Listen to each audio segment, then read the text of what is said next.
patron accepte. C'est un acheteur. Peut-être la robe allait rester jusqu'au prochain solde, même au solde, on veut plus. Ah. Être un commercial, c'est ça. Donc, ce n'est pas le diplôme que tu présentes, c'est l'attitude commerciale que tu as. Et ça, c'est le savoir-faire. Et c'est sur le terrain qu'on peut voir le savoir-faire. C'est pas... Or, souvent au Congo, on croit que c'est l'étiquette, c'est le show-off, c'est l'apparence. Comme j'ai le diplôme, mais je connais tout. On doit me prendre, j'ai 90%. Mais non, vous savez, moi j'ai déjà eu à rencontrer des collègues de classe que bon, 90%, c'était des bons assistants à l'université. Mais dans le monde de travail sur le terrain, ils étaient pas à l'aise, ils ne s'en sortaient pas. Parce que pourquoi? À l'université, c'est le savoir. Donc, comme ils ont le savoir, ils ont un savoir-faire dans le savoir. Pour communiquer le savoir, ou pour enregistrer le savoir, ou pour pouvoir faire des thèses, pour pouvoir faire des mémoires, pour pouvoir écrire des livres, pour pouvoir faire des syllabus, être un bon assistant de professeur ou être un bon professeur. Vous voyez? Mais dans d'autres domaines, ils n'avaient pas le savoir-faire. Ils avaient un savoir, mais ils n'étaient pas capables de faire le savoir-faire parce que eux, leur savoir-faire, c'est dans le monde un peu intellectuel. Mais ce n'est pas dans un magasin, ce n'est pas en tant que chauffeur, ce n'est pas en tant que... Donc, dans certaines structures, on va privilégier le savoir-faire. Même à l'université, on privilège le savoir-faire, mais par rapport à des aptitudes intellectuelles. Si tu veux travailler comme professeur, tu dois avoir certaines aptitudes intellectuelles. Tu dois avoir un savoir-faire dans la maîtrise des papiers, de la connaissance, du savoir. Donc le savoir-faire est très important. C'est d'ailleurs une qualification professionnelle principale. Dans votre CV, il y a des qualifications professionnelles principales et il y a des qualifications professionnelles accessoires. Accessoires pourquoi? Parce que ce n'est pas ça qui va faire qu'on vous recrute. C'est un plus que l'on peut considérer dans votre candidature, dans votre salaire, dans vos conditions de travail. Mais ce n'est pas ça qui va déterminer qu'on vous recrute ou pas. Par contre, les qualifications professionnelles principales sont des qualifications qui vont faire que ça va faire la différence, ça va motiver l'employeur à vous recruter, à vous prendre dans son équipe de travail. La qualification savoir-faire est vraiment principale. La qualification savoir est principale, mais elle vient après la qualification savoir-faire. La qualification savoir-être, elle passe avant la qualification savoir-faire. Pourquoi? Imaginons que vous êtes capable de faire des choses. Vous êtes médecin, vous êtes couturier, vous êtes électricien, vous êtes coiffeur, vous êtes capable de faire une coiffure, une coloration, un défrisage. Vous êtes capable d'arranger un système électrique dans une maison. Vous êtes capable de monter un système électrique, de connecter, de réparer. Mais votre savoir est comme celui du couturier, qui est incompétent, qui n'est pas professionnel. Il est compétent, mais il n'est pas professionnel. C'est-à-dire que quand on vous demande de faire quelque chose, votre savoir-être est de ne pas obtempérer, de ne pas le faire, ou de le faire, mais en négligeant ce qui est important à faire, ou de discuter. Vous savez le faire, mais vous trouvez un prétexte pour ne pas le faire, pour ne pas le faire comme il le faut, pour ne pas le faire dans les temps. Vous pouvez être aimable avec un client qui vient négligent. Vous êtes serveuse, vous êtes capable de porter votre attention vers un client. Dès qu'un client arrive, une dame arrive avec des Louis Vuitton, des hauts talons et tout ça, vous la servez comme une reine.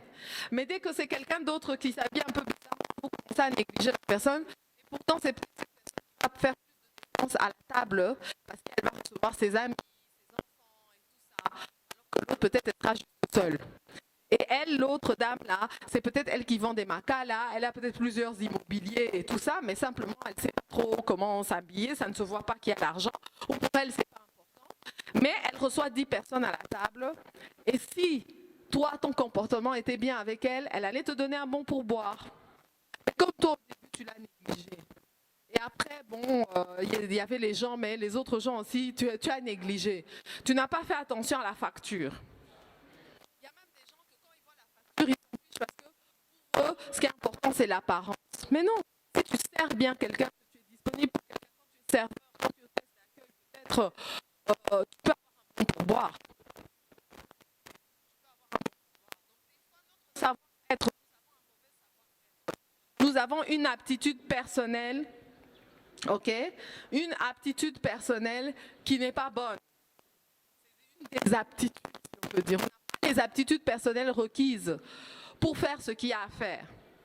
Tu es chauffeur, tu sais conduire une voiture, mais la manière dont tu conduis la voiture, tu abîmes la voiture. Chaque fois que l'employeur voit que tu reviens avec le véhicule, toi tu as fait des accidents, toi tu as fait ceci, toi tu as fait ça.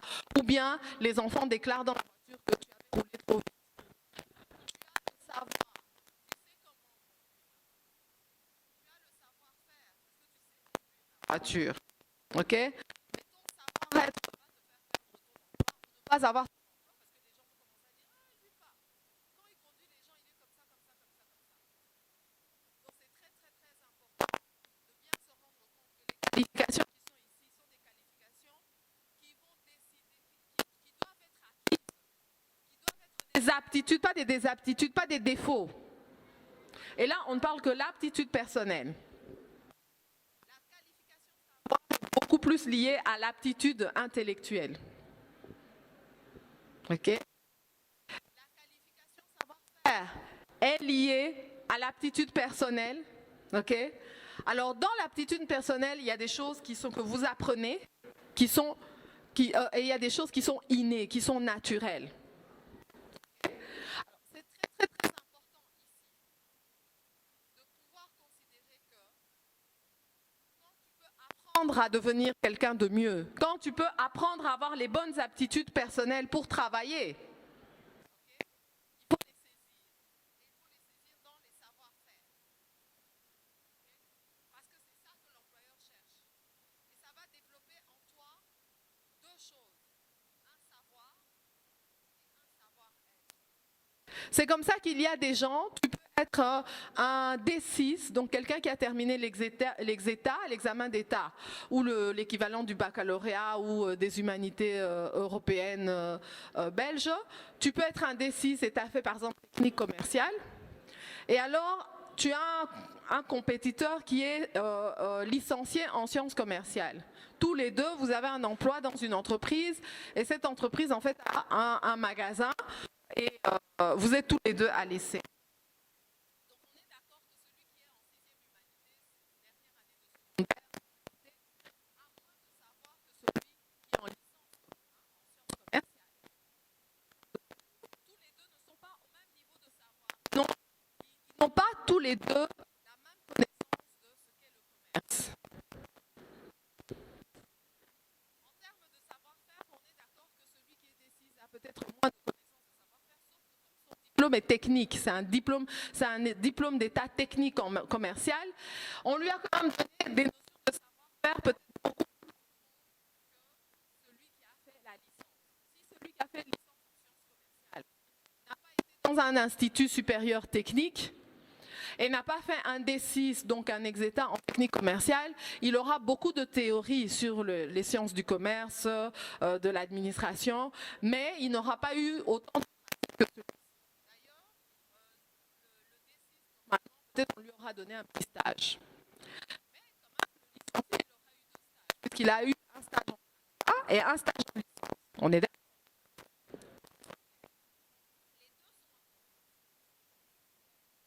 Souvent, chez nous les Congolais, c'est que ceux qui ont un diplôme universitaire se donnent des aisances comme ça. Hein? Ils aiment être des patrons. Donc quand tu as un nom, quand tu as l'argent, quand tu as un diplôme, quand tu fais partie d'une certaine communauté sociale, d'une certaine région, parce que les gens de cette région sont au pouvoir et tout, on se dit qu'on peut se permettre et qu'on va avoir ce qu'on a envie. Bon.